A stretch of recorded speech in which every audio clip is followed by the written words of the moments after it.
Today is Thursday, July 2nd, 2020. Coming up on Roland Martin Unfiltered, folks. Also, today is the 56th anniversary of the signing of one of the most important civil rights legislations in American history. Also, the jobs report came out today. Donald Trump is claiming victory. Yeah, what about black male unemployment? White House has nothing to say about that. The House Armed Services Committee has voted to make the Pentagon rename Confederate named bases, even as Senate Republicans try to stop it. A Catholic priest has been suspended in Indiana for comparing Black Lives Matter activists to maggots. Also, black folks who are 45 to 54 years old are dying from COVID-19 at 7 times the rate of white Americans their age, according to a report from the Brookings Institution. Speaking of COVID-19, Herman Cain in the hospital with it. And just 21 hours ago, he was tweeting about why wearing masks is a bad idea.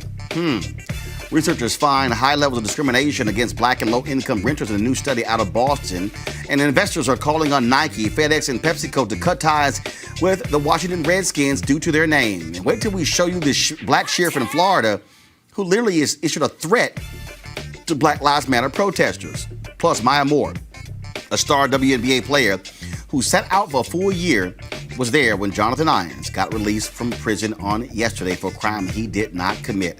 As we said, folks, it's a jam-packed show. It's time to bring the funk. Plus, today's also, we're going to celebrate the Crown Act. Tomorrow is the 1-year anniversary.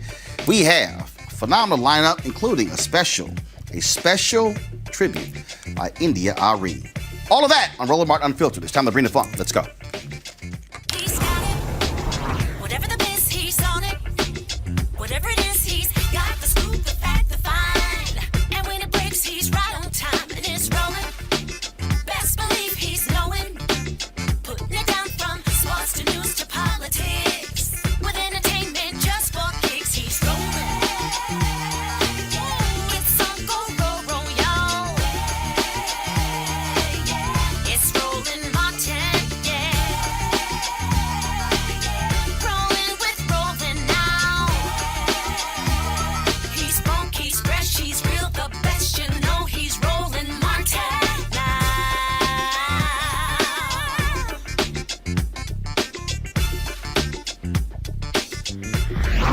Martin!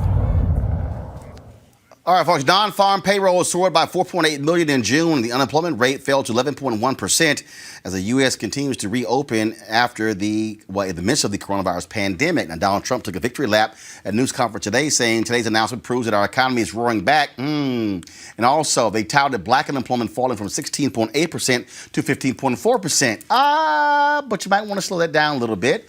Howard University economist Bill Spriggs, who's also, of course, the top economist with the AFL-CIO, put this tweet out. Not sure what Trump is crowing about to the black community. The unemployment rate for adult black men rose to 16.3%, its highest level in 9 years. When he took office, he inherited the lowest unemployment rate for black men any incoming president ever started their term with. Isn't it amazing what happens when you actually have the details? Joining us right now is Dr. Greg Carr, Chair, Department of Afro-American Studies at Howard University, Reese Colbert, Black Women's Views, and Erica Savage Wilson, host of the Savage Politics Podcast. Greg, I'll start with you. Again, I got a nice little cute email from Paris Denard, just crowing about these numbers. But then I responded to him and the White House. Do y'all have any comment about the unemployment rate going up for black men? No response. Well, of course. I mean, Paris is doing his job. You don't get paid to do anything other than to promote Donald Trump, who didn't talk about the pandemic, the surge, who didn't talk about the 10,000 new cases in Florida today. Greg, hold tight 1 second. Greg, do you have a fan on? We can barely hear you.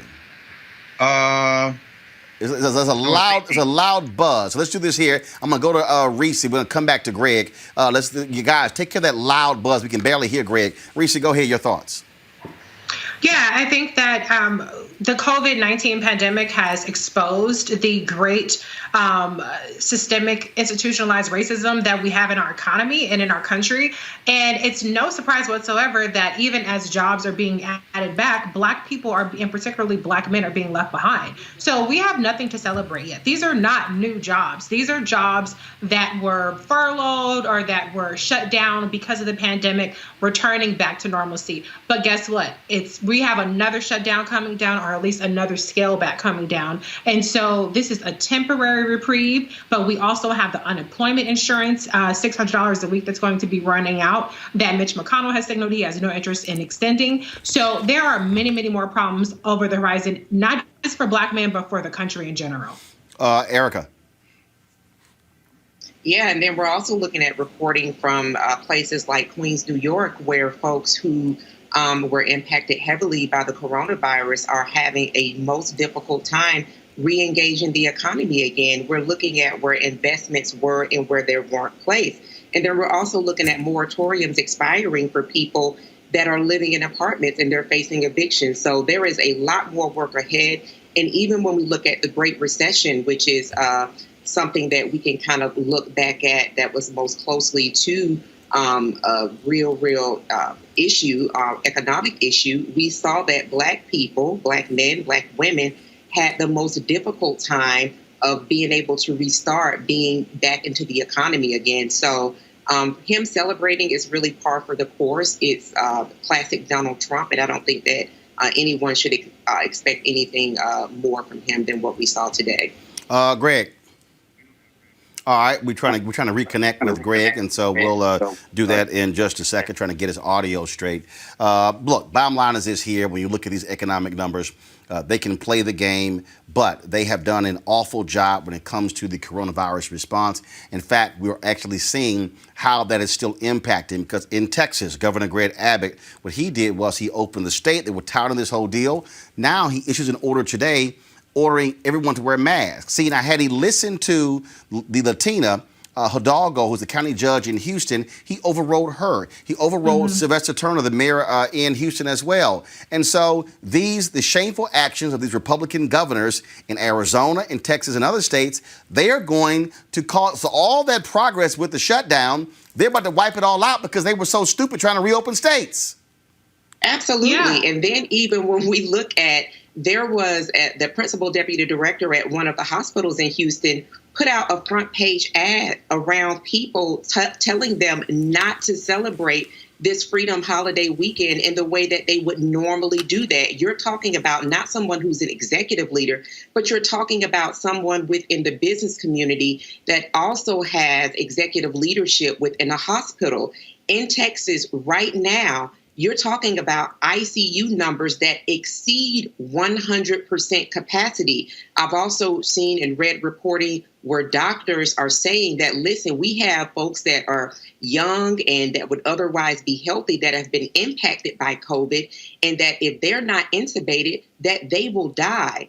And so the 18 to 29 group, the 30 to 45, the 46 on up, this novel coronavirus is not discriminating. And what people would normally do, a lot of people would normally be, myself included, at Essence Fest this week. This is not a moment to try to recreate what won't happen. What we do need to do is we need to wash our hands thoroughly throughout the day. We need to wear a damn mask, socially distance, and sit our asses down somewhere so that we can, as a society, get a better handle onto what the CDC's principal deputy director is calling the coronavirus a stealthier virus than what they expected, and essentially being out of control because of society behavior. Reese, go ahead. Yeah, I think people have to understand that just because it's not round-the-clock coverage on CNN or some of these other news stations, screaming about how big of a crisis it is, it's an even bigger crisis than when we started the shutdown. Just look at what's happening. We have D.L. Hughley, who was asymptomatic. He made a video last night saying that he's infected his coworkers and his son because he didn't realize that he had the virus. Nobody was wearing masks. Then you look at, I don't know if we're going to talk about it today, Roland, but Herman Cain is in the hospital right now, just 8 days. Yeah, we're talking about that because, guys, show the photo, please. Herman Cain is now in the hospital for COVID-19. This was a photo when he was at the Trump rally just, a couple of weeks ago. It took place June 20th in Tulsa. Guys, show the photo, please. And it speaks to exactly what we're talking about. And in fact, okay, I don't know why we have the photo. I sent it in. All right, fine, I'll pull it up. What's interesting is that he sent a tweet out. He sent a tweet out about 22 hours ago. A very arrogant tweet. Again, against wearing masks. And so this is the nonsense that you're seeing. You have Republicans out there who throw this stuff out there, who they've got people all riled up, like, this is wrong, this is unfair, we shouldn't have to be doing these things. Well, this is kind of what happens when you ignore the scientists. And again, Herman Cain, of all people, you old. Herman Cain is old, and he's sitting here. As a matter of fact, hopefully it comes up real quick. Here's a photo right here, okay, from the Trump rally. Okay, you see all these black Republicans sitting there. So guess what? Every single person in that photo, they better go to quarantine, including Paris Denard, who's right behind them. That's what happens when you don't listen to the experts and you sit there and run your ass out there talking all this trash about masks and not wearing masks, and you listen to a fool like Donald Trump. Here's the statement they put out. On Monday, June 29th, Herman Cain was informed that he had tested positive for COVID-19. By Wednesday, July 1st, Mr. Cain had developed symptoms serious enough that he required hospitalization. He spent the past night in the hospital, and as of today, Thursday, July 2nd, he is resting comfortably in an Atlanta area hospital. Mr. Cain did not require a respirator, and he is awake and alert. There's no way of knowing for sure how or where Mr. Cain contracted the coronavirus, but we do know he's a fighter who has beaten stage 4 cancer, blah, blah, blah, blah, blah. That's why you wear a mask. That's why you have safe distancing. That's why you don't sit next to people at rallies like the fools did there in Tulsa. That's why. Yeah, and we're seeing more cases of health people. Condition. Hold on one second.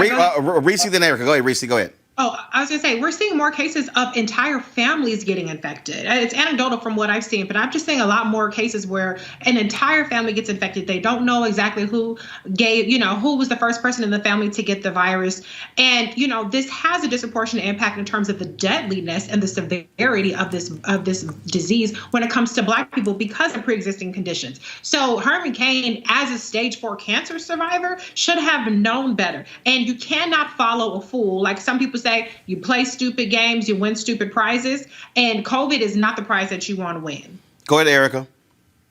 Absolutely. And then looking at Tulsa County, they've seen an increase since the Klan rally of 15% in their COVID numbers. You're talking about well over 900 people since June 20th that have the virus. And that's what we know thus far. And so the irresponsibility and arrogance of other people should not be a life or death scenario for other folks. People have to exercise wisdom and wear a mask, social distance, and wash their hands often and stop gathering. This is the thing right here, Greg. Real simple. Again, go to my iPad. This is a tweet sent out literally 24 hours ago. As he was commenting on this big Mount Rushmore Independence Day event Trump has been touting, in the South Dakota governor, we will not be social distancing. This is what Herman Cain wrote. Masks will not be mandatory for the event, which will be attended by President Trump. People are fed up, and you're in the hospital with coronavirus. That's dumb.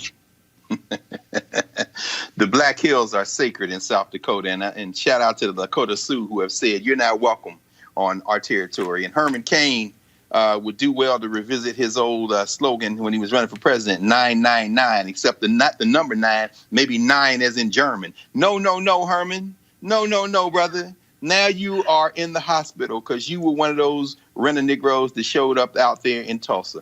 I mean, at some point, we have to decide whether or not we are going to protect the lives of human beings or play politics until people literally die.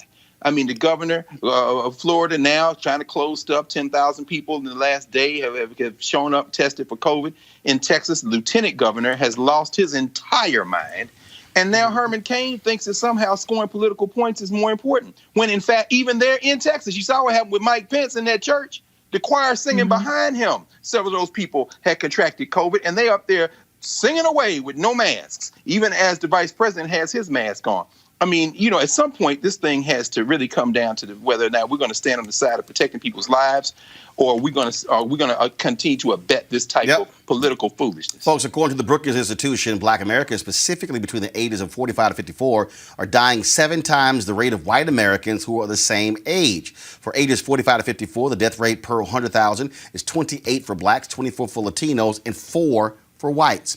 For ages 55 to 64, it is 76 per 100,000 for blacks, 60 for Latinos, and 13 for whites. For ages 65 to 74, it is 196 for blacks, 135 for Latinos, and 38 for whites. So for ages 75 to 84, it is 443 for blacks, 290 for Latinos, and 120 for whites. For 85 and over, 880 for blacks, 573 for Latinos, 436 for whites. In every age category, black people are dying at a higher rate of coronavirus than anybody else. So listen up. Stop listening to these crazy white folks, if you're black, talking about coronavirus, because you are likely to, if you're black, to die at a higher rate. So wear a damn mask, stop being stupid, wash your hands, and I'm getting all kind of reports from black people. I was talking today to Dr. Ebony Jade Hilton.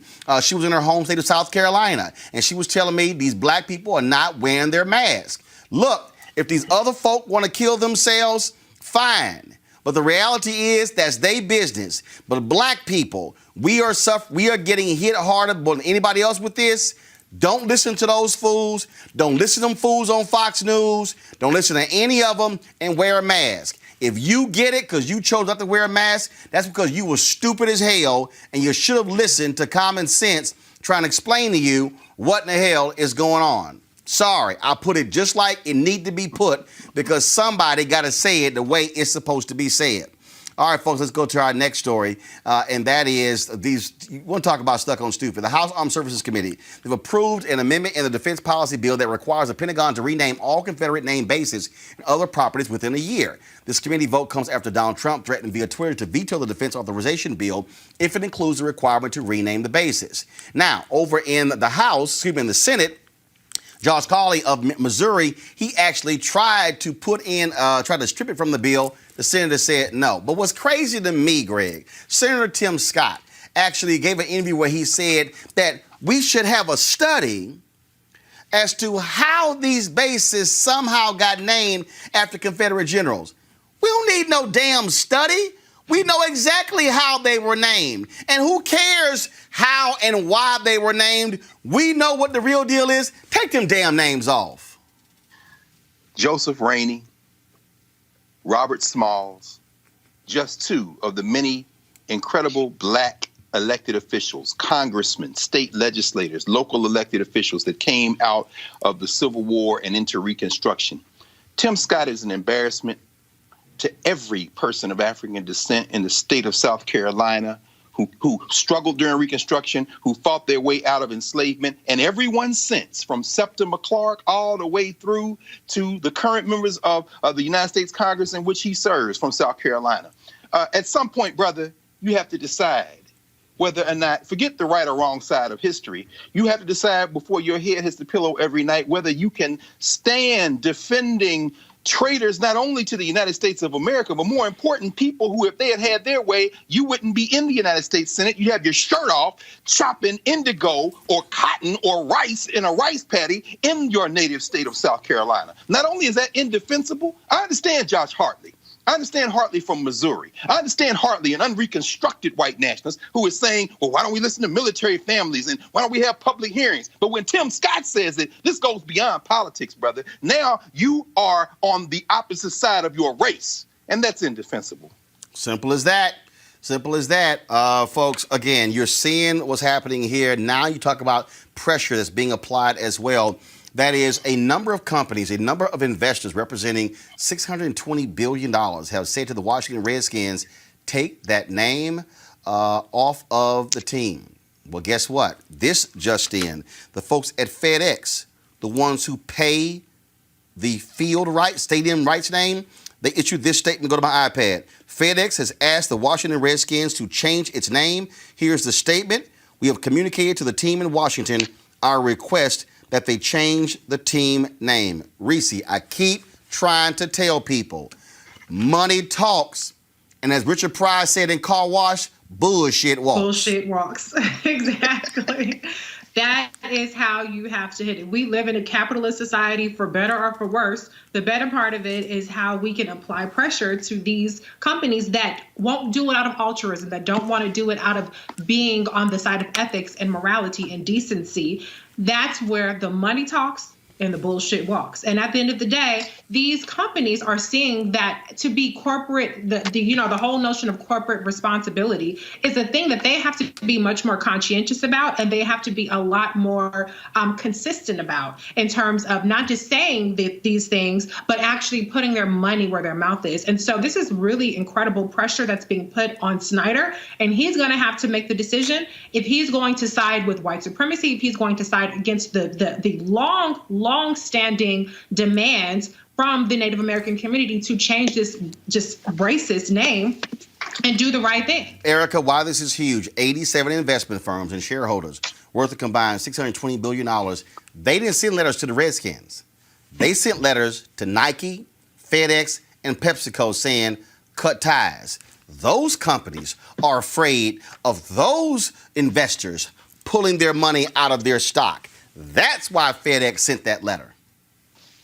Yep, and we're in a great moment for letters like those to be fired off. People are now understanding the moment that we're in, and that the incredible public pressure is really being felt, not just in those big corporations, but for those that really do help to kind of prop those up. And if I could just go back to the Pentagon piece to kind of thread it all in, where we're talking about renaming these bases, specifically those 10 bases, Army bases that are named after Confederate generals, treasonous folks, is that also the Pentagon is talking about that there needs to be an advisory panel, that not the Pentagon, but there is also within that provision that the Pentagon actually report out in 90 days how they're moving through that process, and then also creating an advisory panel. We're looking at the military being about almost 50% Black, and then we're also looking at that less than 1% of the actual nation is in the military. When we think about the moment that we're in for incredible public pressure,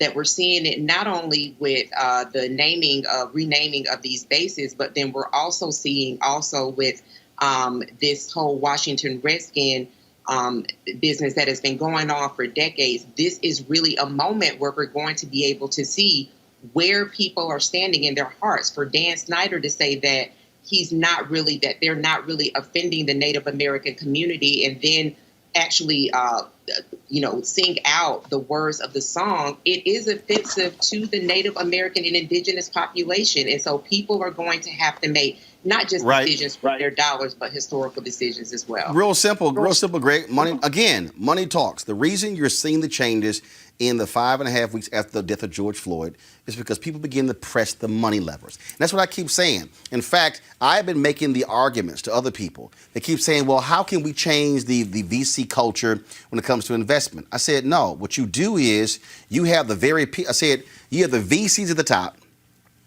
They're the ones who are sitting here investing in all these companies. But where are they getting their money from? They're getting their money from these pension funds. Well, there are money managers who control these pension funds. So now you have to then ask, okay, well, where are they getting the money from? From public workers. The largest percentage of Black wealth in America rests in the hands of public workers. And this is what I have been saying. And I need everybody who's watching me, if you are Black and you are a city, a county, a state, a federal worker, if you work for a school district, it doesn't matter. If you're a public worker, your pension dollars, your pension, your money is being pulled together, Greg, as a collective. And then those pension funds are the largest investors in Wall Street.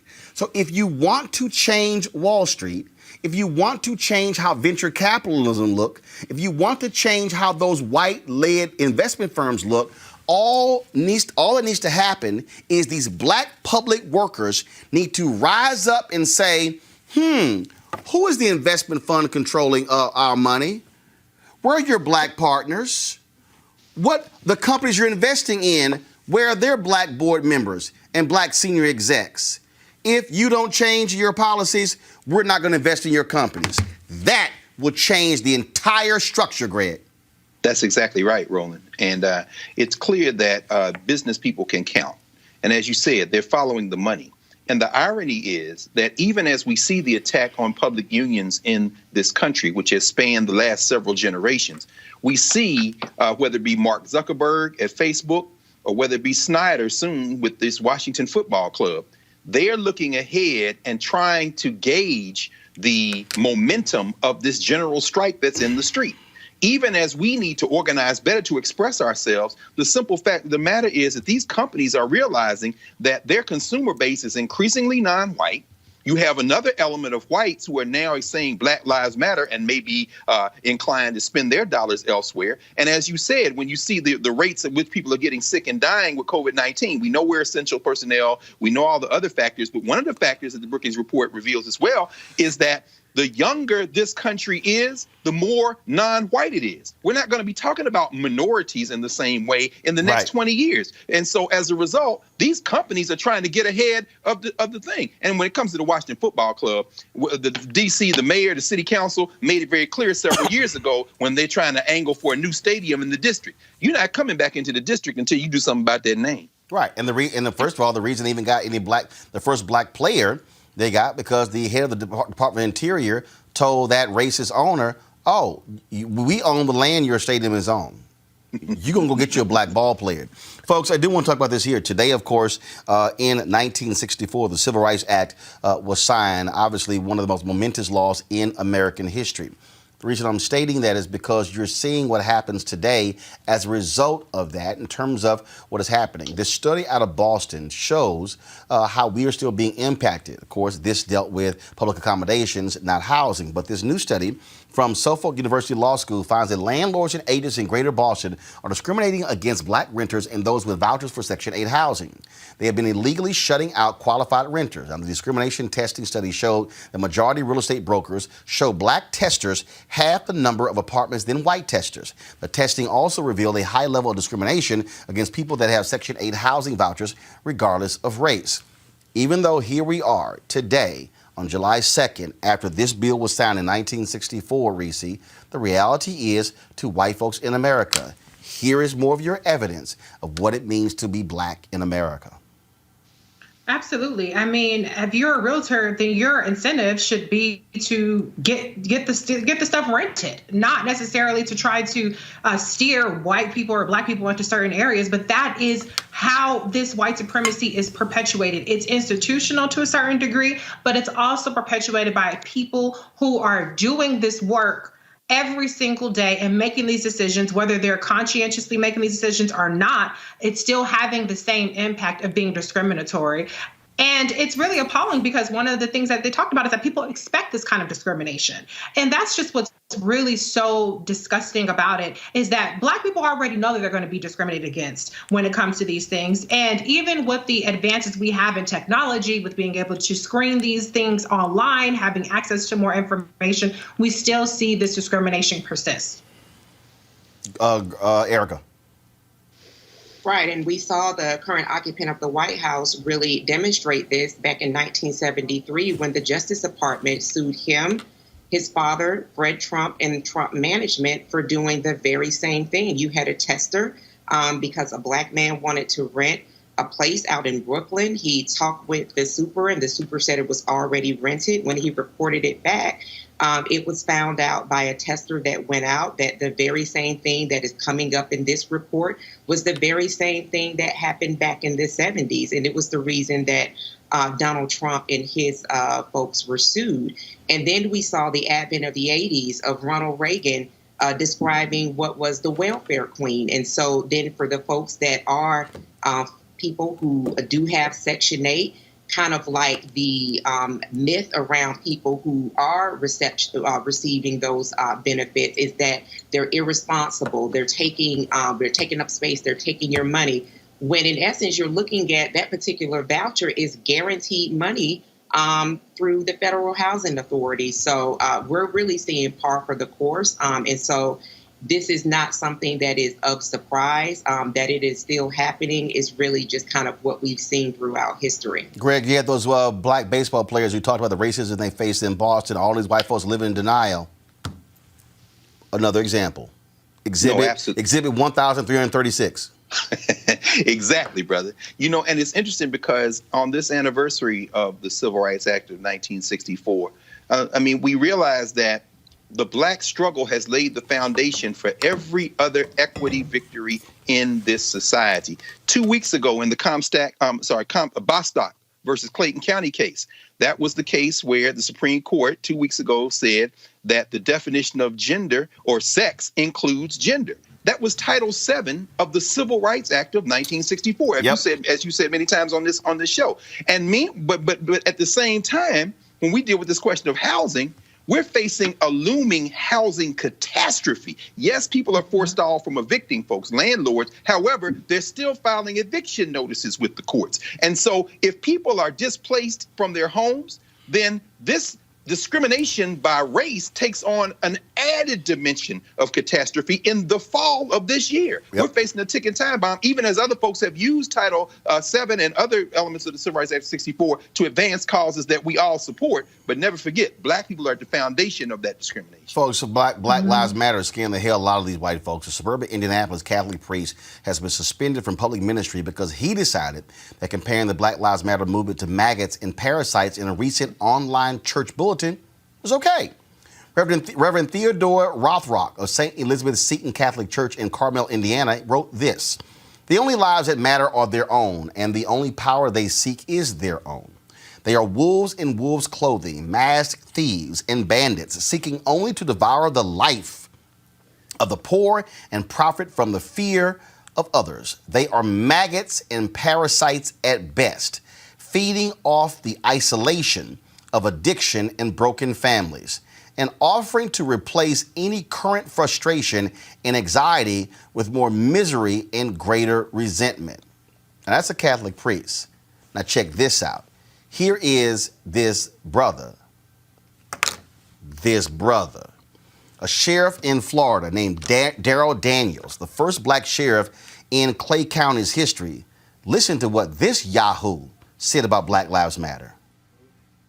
Hey folks, me and the men and women of the Clay County Sheriff's Office just want to weigh in on what we're seeing going on, played out across the media or mainstream media in this country. Look folks, don't fall victim to subjecting yourselves to this All right, folks, not sure what's going on. I'm going to just go ahead and play this here from my iPad. So go ahead and take it here, please. We're seeing going on, played out. Hey, folks, me and the men and women of the Clay County Sheriff's Office just want to weigh in on what we're seeing going on, played out across the media or mainstream media in this country. Look, folks, don't fall victim to subjecting yourselves to this conversation that law enforcement is bad, that law enforcement is the enemy of the citizens that we're sworn to protect and serve. We swore an oath. And in that oath, we swore to support, protect, and defend the Constitution of the United States and the government. And that we're duly qualified under the state's Constitution to hold office. That is, for me as a sheriff, and for these men and women as deputy sheriffs. And we end that with, so help me God. But God is absent from the media's message or Black Lives Matter or any other group out there that's making themselves a spectacle, disrupting what we know to be our quality of life in this country. In Clay County, we have a great quality of life. We have a great relationship with our community. But across this country, not so much. I just wanted to take a stand with these men and with these women who feel the same way that I do. Lawlessness, that's unacceptable in this country. Lawlessness, that's unacceptable in Clay County. And if you threaten to come to Clay County and think that for 1 second that we'll bend our backs for you, you're sadly mistaken. I know what happens when lawlessness prevails. And in this day and time, God is raising up men and women, just like the folks you see standing behind me, who will have strong backbones and will stand in the gap between lawlessness and the good citizenry that we're sworn to protect and serve. So you can threat all you want. You can say, hey, let's go to Clay County, or let's go to some other peaceful county where their problems don't exist, or not so much like across this country, where relationships are great and not strained, and where the people support their sheriff and support the men and women who wear the uniform. And you'll have something waiting on you that you don't want. Yes, we'll protect your constitutional rights as long as you remain under the umbrella of peaceful protest or peaceful march. But the second that you step out from up under the protection of the Constitution, we'll be waiting on you. And we'll give you everything you want. All the publicity, all the pain, all the glamour and glory for all that 5 minutes will give you. Is it a threat? Absolutely not. But somebody has to step up in front of the camera and say, enough is enough. Tearing up Clay County, that's not going to be acceptable. And if we can't handle you, you know what I'll do? I'll exercise the power and authority as a sheriff, and I'll make special deputies of every lawful gun owner in this county. And I'll deputize them for this one purpose, to stand in the gap between lawlessness and civility. That's what we're sworn to do, and that's what we're gonna do. You've been warned. Greg Carr, what the hell was that? Well, I kind of feel bad for Brother Daniels. I don't know, you probably saw this. The state attorney in Florida is looking for independent. They stepped down looking for an independent prosecutor because they have an investigation. Apparently, a couple of years ago or last year, he ordered one of his deputies to arrest a sister he used to have a relationship with, who he accused of stalking. So he's used to kind of that kind of overhyped masculinist, use his gun and that big hat as an excuse to search for his masculinity approach. To see those guys standing there gap-legged with that kind of posturing look. I mean, this is the worst kind of practice of patriarchy. I mean, they're in the Jacksonville area. And so he says, we'll be waiting on you. Brother, you do a little bit of your history over there in that little county, because you'll find out that one of the natives of Jacksonville, James Weldon Johnson, he's the one who coined the term the Red Summer in 1919. Meaning what? You don't want to deputize. This cat said he deputized everybody in the county if you don't have enough deputies. Right. Well, if you deputize everybody, a bunch of them guns going to be black. You don't want it, Daniels. And in fact, you better go check that thing about that stalker you say you got, brother, because you got other problems in your own personal life. So anyway. Reese, Greg talked about all those guys. I didn't see a single woman standing there. No women on that sheriff's department? Yeah, I didn't. It was just so ridiculously macho and disturbing. And I think that they need to open up a pattern and practices investigation on that department, because clearly they got it completely messed up in terms of what their objective is. There is no once the constitutional right ends. There is no end to your constitutional rights. That's kind of the whole point of the Constitution. And so this whole machismo, as Dr. Carr put it, this perceived threat that doesn't actually exist. It doesn't sound like they've had any issues.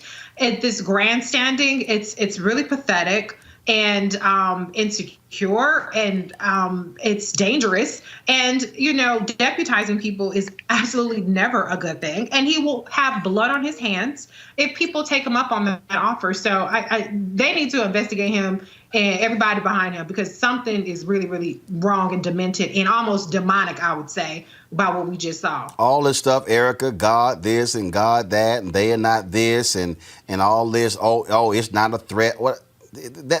That is shameful conduct. That's a fake. You know what? That's a fake ass John Wayne racist. And then of course he looks like a broke ass Sheriff David Clark. Yeah, I was going to say the same thing. All hat, as we say in Texas, all hat, no cattle. Yep. Yeah, Uncle Ruckus has added another one to his fold. And along with Dr. Greg Carr is talking about, there is an open criminal investigation because the young lady that he'd been having an affair with for 6 years was a direct report. And he's talked about, having all of this media publicity. Well, he definitely does not need it, he himself, after having his marriage fall apart after this as well. And so, listen, all of this slave patrol talk that he's talking about, Clay County was named after a U.S. senator who did, in fact, have slaves. He's in a county that's about 81% white, and he's running for re-election, and there are 6 other names on the ballot. So this failed attempt to appeal to the Trump voter with the Uncle Ruckus crew, it's not going to work out for his favor. He definitely has other and bigger problems that lay ahead of him past this re-election season. All right, folks, let's talk about a story of substance, and that is Maya Moore. This sister, WNBA star, college star, sat out an entire year in order to fight for the release of Jonathan Irons, a black man sent to prison at the age of 16, sentenced for 40 years for burglary and assault that he had nothing to do with.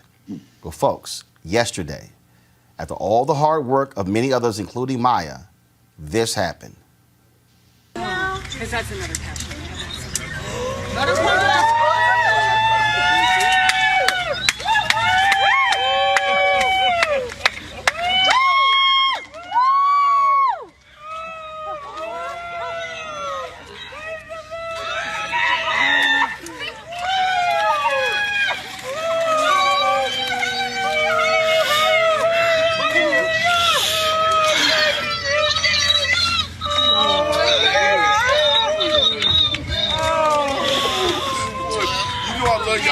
Can you hear it? Jonathan just walked out.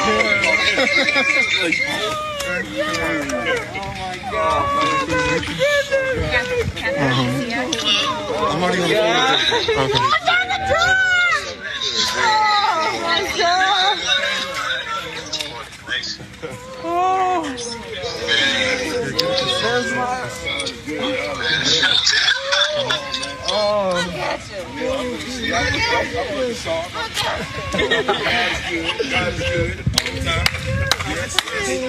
Catherine.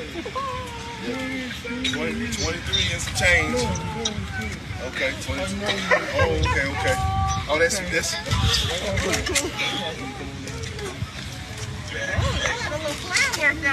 What's up?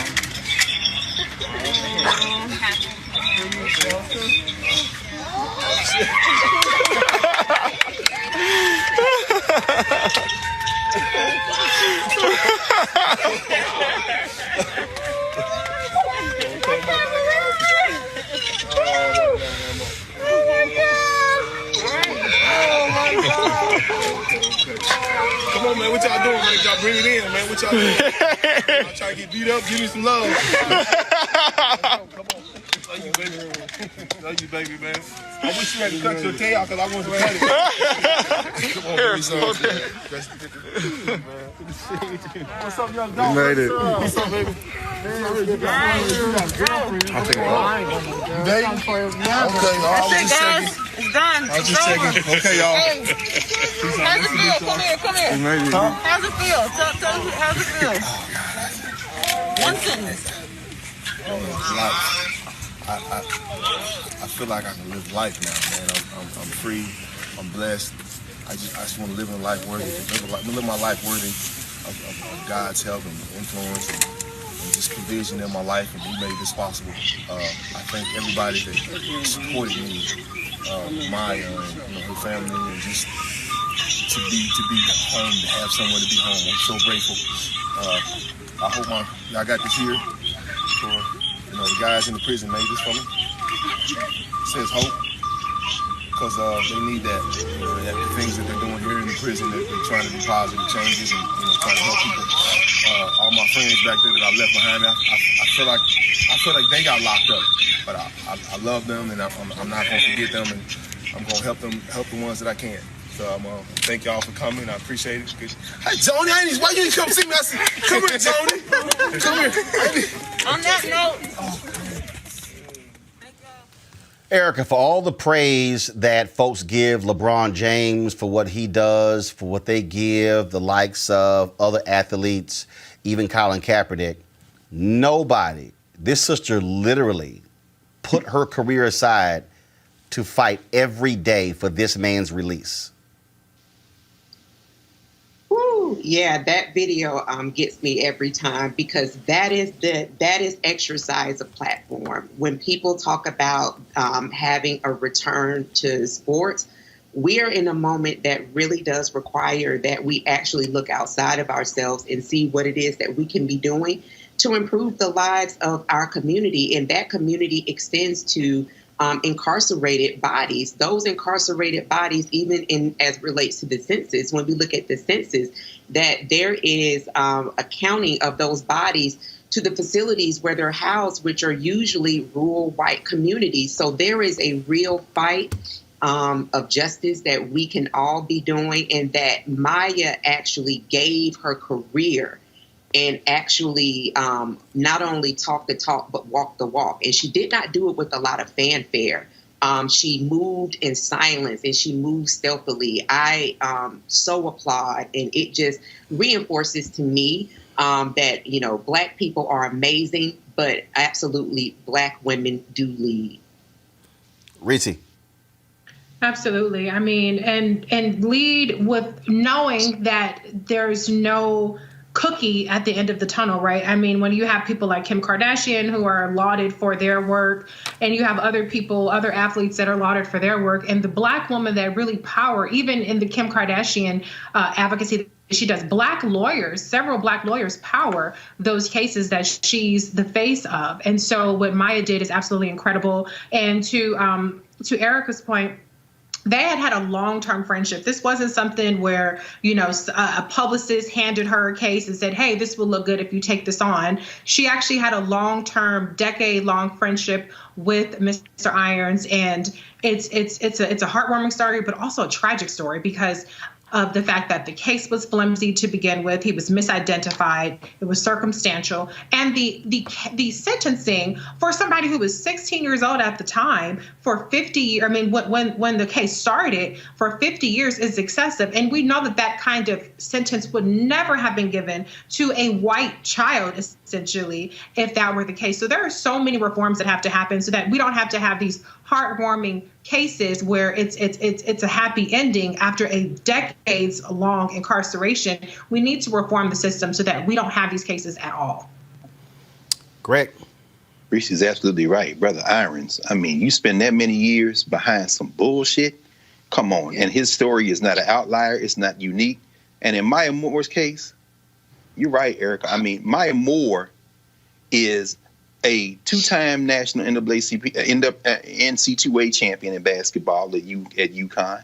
She is a league MVP. She won the league and the finals MVP. She's a four-time WNBA champion. She got 2 Olympic and FIBA gold medals. This is the top player in her sport and one of the top athletes in the world. So when Cheryl Reeve, her coach at the Lynx, said compared her to Muhammad Ali, that's not an outlying comparison. In fact, if she were a man, she'd be LeBron James. And if LeBron James had done that, we'd be talking about nothing else. Maya Moore, this is really part of her ministry. When she first did this, and remember now, this is the same Maya Moore who joined with her co-captains on the Lynx when Philando Castile and Alton Sterling got killed and wore those "Change Starts With Us" shirts. But when she first stepped away from the game at 28 years old, understand she's in the prime of her career as the best basketball player in the world, woman, and arguably, period. She said she used to quote, she did quote Colossians 3:23, because she has a deep Christian faith coming out of North Carolina, coming out of Georgia, Atlanta, where she was raised. She's saying, whatsoever we do, do it heartily, as to the Lord, and not unto man. Maya Moore is the real deal. Young people, women, men, anybody, sit your children down and look at that sister right there, because she's got her priorities in order. Folks, you want to talk about bringing you the tears. I was driving in, and then, of course, I got an alert, and my man Reggie Hutland said, man, this ad hit me hard. And you want to talk about what we've been arguing, why the importance of this election? Watch this video. I, Donald John Trump, do solemnly swear that I will faithfully execute the office of President of the United States. So help me God. Let the television burn, babe.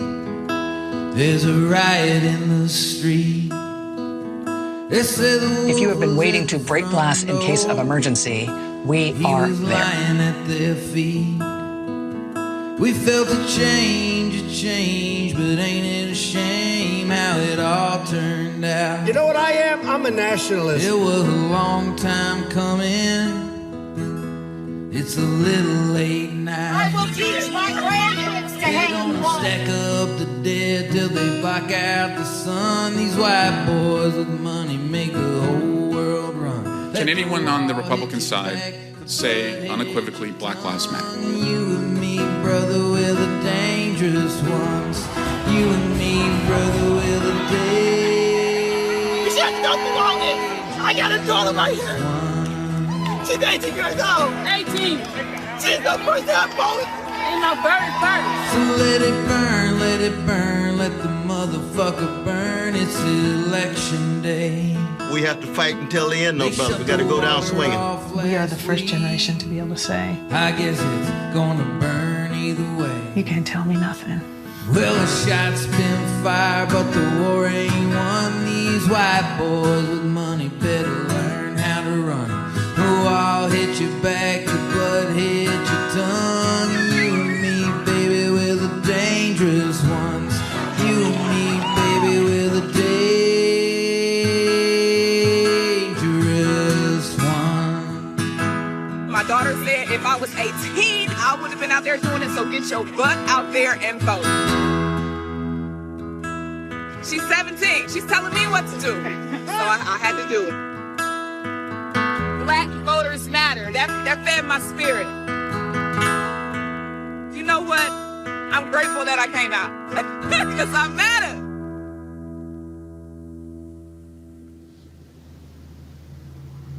That, Reese, is a powerful ad. It is. I think that we've seen the media outside of obviously your show, Roland, which is why it's so valuable, kind of lose interest in this, just the fight of our lifetimes. And, you know, people are still out there in the streets. People are still fighting, and just new injustices are still occurring every day. We're learning about cases that are even a year or so old, or, you know, months old, like Elijah McClain. And so we cannot let our foot up off the gas. We cannot take our eyes off the prize. We have to remove the white nationalist in chief from the office, if for no other reason, because COVID-19 is not letting up off of us, and he has no intentions whatsoever to do a damn thing about it. We have to remove him. We have to remove Mitch McConnell. We have to make sure that the Republicans do not have a majority. We have to make sure that the House that Democrats hold on to the House. We have to get as many Republicans out across the country as possible, because they have abdicated their duty to put Americans first, Americans of all backgrounds. And so please stay motivated, please stay safe, but please keep up the fight. Erica, you were crying on the Mom Moore deal. That video there will certainly cause you to be teary-eyed. Yeah, I mean, it really does kind of capture when we just think about even from May 25th to where we are now, but largely where Black people have been for a number of years. And along the point that Reese made around really voting and really just keeping that at the forefront, one of the things, kind of these discussions that are kind of springing up around the lesser of two evils and looking at Biden's record. When we look at those folks that are in executive leadership, particularly in the South and other states, look at what they're doing. Look at what the hell is happening in Georgia. Look at what is happening in Arizona. Look at what's happening in South Dakota. These Republicans have been very clear, and they keep telling you from their places on Senate Intelligence Committees, they're telling you this as we have learned around Donald Trump knowing about the bounties of Afghanistan soldiers, where we know now at least 3 Marines were killed as a result of this, and not doing a damn thing about it. That Republicans do not give a damn about you. It does not matter if you're Black, white, or other. They don't give a damn. They care about power and money and making appearances on Fox News. And so if people want to live beyond this COVID time, beyond summer, beyond November 3rd, we have to exercise that very, very sacred power that we all have, and that is at the ballot box. Bottom line, Greg, is real simple. You can sit here and yell, complain all you want to, but if you don't vote, you cannot change what's happening. That's right, and it's not either or. Erica just laid it out. I hope everybody heard that loud and clear. I tell my students all the time, there is no such thing as the United States of America as one nation. It is a state with a lot of different competing interests in it, and that was a very powerful ad. But, you know, I love how they really try to salvage that American flag. But as the lyrics of the song said, as the guy was singing, let the motherfucker burn. I mean, the sister said, our generation is the one to say, no. Every generation has said that, sis. And so when that little message at the end said, we're almost there, that is not true. We are not almost there. They going to the Supreme Court to attack Obamacare because they realize that when COVID surges again, these insurance companies can say they're not going to give you insurance because you have a pre-existing condition. They just took $25 million out of the school police, LA Unified today, and the police chief of the school police resigned, said, I can't defend people. Let's be very clear. This is July. Donald Trump isn't guaranteed to be the person to run for office. What if the Republicans decide, you know what? Let's throw him overboard. He's unsustainable. And they put Mike Pence in. Pence said, I'm a Christian, meaning I'm a white nationalist. I'm a conservative, and I'm a Republican in that order. There is no United States except in this fantasy of a unified place. But Roland, as you had us do last year, what to the slave is the 4th of July. Frederick Douglass called it in 1852. The only thing you get in this society is what you fight for. And that sister in Louisville with her daughter standing there, she said the mother was kind of near tears. Right. But you see that look on that young sister's face? That's the look of somebody who's going to get free. No, we are not almost there. And we got to press this down. This gas got to go all the way to the floor. Otherwise, there won't be a there to get to, almost or otherwise. All right, folks, before we go to a break, Lamont Owen College, the only HBCU in Memphis, Tennessee, has been named the beneficiary of an endowment of $40 million, one of the largest gifts to any HBCU and the largest for the school in its 158-year history. The endowment was created from assets from the Community Foundation of Greater Memphis, an organization that works to strengthen the community through philanthropy. The college is located in one of the poorest zip codes in the country. Without it, many residents in the surrounding community would not have a college education. The first black mayor of Memphis, Willie Harrington, held this, first of all, of course, he held the seat for 16 years, graduated Lamont Owen, and in fact, I also gave a commencement speech to that school, so that is absolutely great, and it's what I keep saying to people. If you want to change what's happening, we've got to be demanding these various foundations and these corporations give these type of investments to our HBCUs. I'm not interested in 1 million, 2 million, 5 million. No, I'm talking 40, 50 million, 100 million, 1 billion. We're going to talk more about that next week. You want to check out Roland Martin Unfiltered? YouTube.com/Roland S. Martin. And subscribe to our YouTube channel. There's only one daily digital show out here that keeps it black and keep it real. It's Roland Martin Unfiltered. See that name right there? Roland Martin Unfiltered. Like, share, and subscribe to our YouTube channel. That's youtube.com/Roland S. Martin. And don't forget to turn on your notifications so when we go live, you'll know it. Hey everybody, this is Sherry Shepherd. You're watching Roland Martin Unfiltered, and while he's doing Unfiltered, I'm practicing the wobble. Yes, I am. Because Roland Martin's the one, he will do it backwards, he will do it on the side. He messes everybody up when he gets into the wobble, because he doesn't know how to do it, so he does it backwards. And it messes me up every single time. So, I'm working on it. I got it. You got Roland Martin. Hi, my name is LaToya Luckett, and you're watching Roland Martin Unfiltered. What's going on, everybody? It's your boy Mac Wiles, and you are watching Roland Martin Unfiltered. What's up, y'all? It's Ryan Destiny, and you're watching Roland Martin Unfiltered. What up, Lana Well, and you are watching Roland Martin Unfiltered.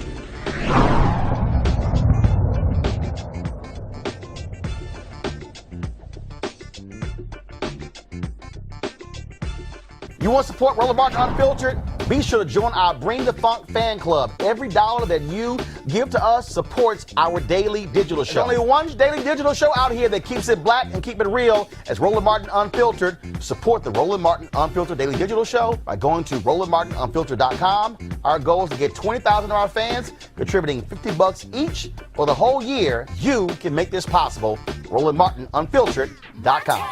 Hey fam, want to check out Roland Martin Unfiltered, the blackest show on all of digital, cable, and broadcast. Check out our audio podcast. There's only one daily digital show out here that keeps it black and keep it real. It's Roland Martin Unfiltered. Press play.